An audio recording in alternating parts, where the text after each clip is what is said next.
Hi అండి అందరికీ. ఈరోజు గులాబ్ జామున్ ఏ విధంగా తయారు చేసుకోవాలో చూద్దాము.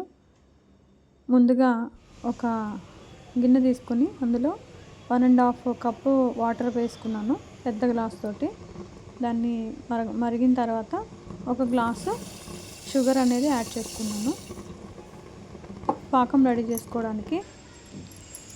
తర్వాత అది మరుగుతున్న టైంలో మనం ఎంటీఆర్ గులాబ్ జామ్ ప్యాకెట్ తీసుకున్నాను.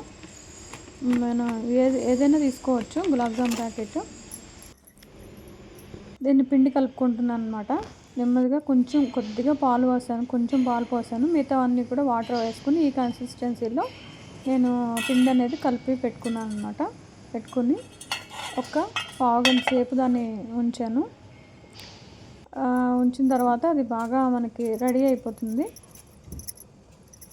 దీన్ని మనం కొంచెం చిన్నగా ఉండల కింద చేసుకుని కొంచెం నెయ్యి రాసుకుని మనం చిన్న ఉండల కింద చేసుకోవాలి. మరి ఎక్కువగా ప్రెస్ చేయకూడదు. ప్రెస్ చేయకుండా అలా రౌండ్గా క్రాక్స్ అవి లేకుండా గీ అప్లై చేసుకుని ఆ విధంగా ఉండలన్నీ కూడా రెడీ చేసుకోవాలి. గుల్లగా వస్తాయి. మరి ఎక్కువగా రెడీ అయిపోయిన తర్వాత అయితే మధ్యలో పిండి కింద ఉండిపోతుంది. మరియు లోపల గంట పీల్చుకోవాలి. బాండి పెట్టుకోవాలి. ఎయిర్ బబుల్స్ ఫామ్ అయిన ఎయిర్ బబుల్స్ ఉండేటట్లుగానే మనం ప్రాసెస్ నెయ్యితోటి చేస్తున్నాను. రౌండ్గా చేసుకోవాలి.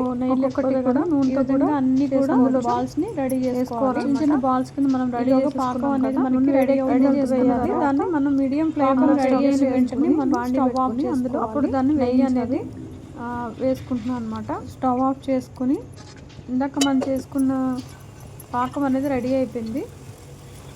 స్టవ్ ఆఫ్ చేసుకుని మనం ఈ ఉండలన్నీ కూడా రెడీ చేసుకుంటున్నాము.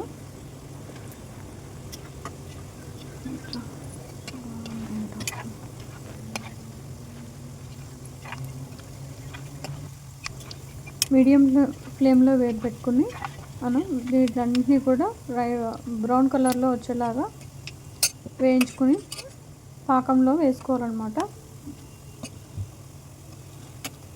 పాకంలో వేసుకున్న తర్వాత ఒక పావుగంట నానిన తర్వాత మనకి రెడీ అయిపోతుంది. ఒక ½ అవర్ తర్వాత మనం పావుగంటకి మనకి రెడీ అయిపోతుంది. మిగతా కూడా వేసేసుకుంటున్నాను. మొత్తం అవన్నీ కూడా బ్రౌన్ కలర్లోకి వచ్చే విధంగా గోల్డెన్ బ్రౌన్ కలర్లోకి వచ్చే విధంగా వేసుకుని వాటన్నింటినీ కూడా అందులోకి వేసేసుకోవాలి. పాకంలోకి వేసేసుకోవాలి. పాకం గోరువెచ్చగా ఉన్న పాకంలోకి వేసుకుంటే కనుక అవన్నీ కూడా అద్దులోకుండా ఉంటాయి. ఇప్పుడు మన గులాబ్ జామ్ అనేది రెడీ అయిపోయినట్లే. Thanks for watching.